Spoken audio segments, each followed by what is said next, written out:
শীত আইসা পড়ছে আর আমরা ডাব চুরি করুম না, এটা কি হইতে পারে? মামা খালি দেশ বাড়ির মালিক যেন টেন না পায়। আরে বেডা তুই চিন্তা করিস না, আমরা আছি না।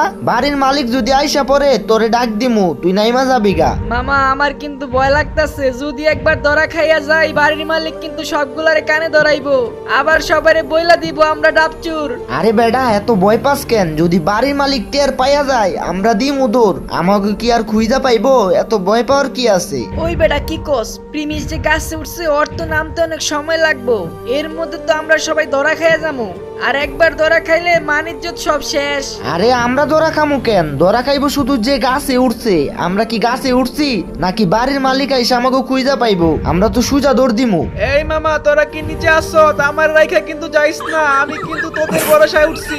এই বেটা আমার কাছে কে উঠছে রে? কার এত বড় সাহস আমার ডাব গাছে উঠছে? মামা পালা পালা পালা।